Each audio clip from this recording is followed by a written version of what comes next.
All right, let's just jump right into this. Look, I know exactly what time of year it is. You're staring down finals week, your sleep schedule is basically non-existent, and you're dealing with some absolute high-key anxiety right now. You're stressed, you're overwhelmed, and it probably feels like there's a literal mountain of textbooks standing between you and your freedom. But what if I told you that you're actually fighting the wrong battle? Today, in this explainer, we're going to unlock the ultimate mindset reset cheat code. I'm going to walk you through exactly how to flip that internal script and conquer finals week. And we're not doing it by cramming harder, but by thinking entirely differently. So, picture two students. They are completely identical on paper. They're taking the exact same brutal physics exam. They had the exact same amount of time to study, and they're sitting in the exact same room. But one gets completely crushed and the other absolutely aces it. Why?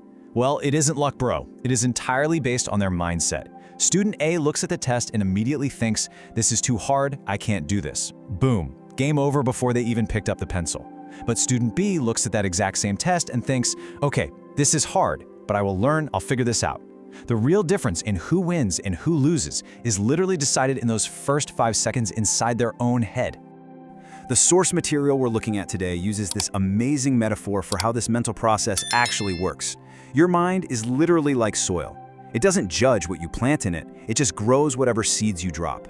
If you constantly plant seeds of fear about failing, if you just keep telling yourself you're going to bomb this test, well, you're going to grow a massive harvest of failure.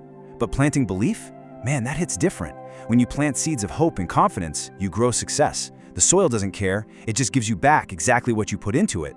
So as your coach today, here's the blueprint we're covering in this explainer to reset your mindset. Step 1 is positive reframe, Step 2 is clear vision, Step 3 is strong beliefs, and Step 4 is the inner battle. Let's secure the bag.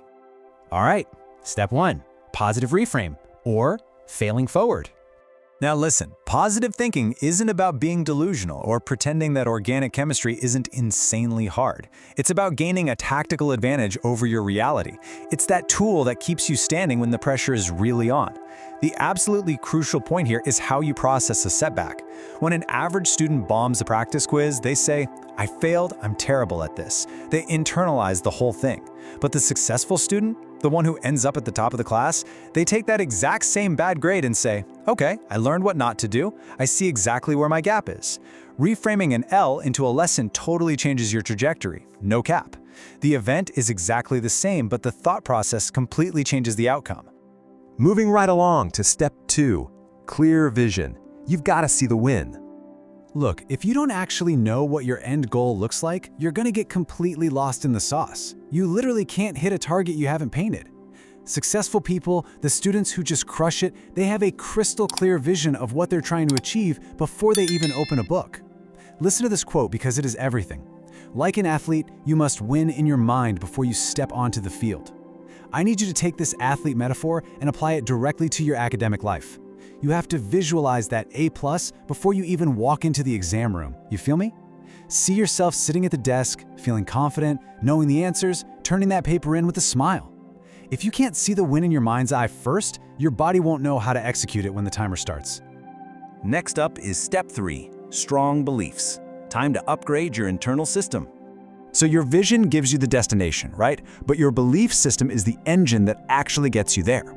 What you deeply believe about yourself dictates your actual physical reality. If you genuinely believe you're just, bad at math, well, no amount of studying is going to override that internal block. You have to hack the system. Think about how simple this phrase is, yet how incredibly powerful. I can learn. I can get better. That is your new cheat code. Ditch the limiting beliefs that say you aren't smart enough or fast enough. Lock in this mantra right now. Because here's the secret. Successful people are low-key just ordinary people who aggressively believe in their own capacity for growth. They aren't perfect, they just absolutely refuse to believe that their current level is their permanent level. Which brings us to our final section, the inner battle. You versus you. I'm going to slow things down for just a second here because this is honestly the deepest insight of all. You're stressed about your professors, you're stressed about the grading curve, you're stressed about the massive textbook, but the real final boss isn't the test paper on your desk, it's your own mind. That is where the actual war is being fought. Inside your head, every single day, especially during finals week, there are two voices throwing down. One voice is just exhausted, looking at the clock at 2 a.m. whispering, just give up, go to sleep, it doesn't matter anyway. But there's another voice, a quieter one, pushing back, saying try one more time, read one more page, do one more flashcard. Every single day, these two voices are fighting it out. So the absolutely crucial question is, which voice will you listen to? Because the one you choose to give your attention to is the one that completely dictates your destiny. Success comes to the mind way before it ever shows up on your report card. If you want to change your life, if you want to completely dominate this finals week, you have to change your thoughts right now. Make your mind work for you, not against you. Step up and choose the voice of growth. Because if you can conquer your own mind today, what else will you be capable of conquering tomorrow?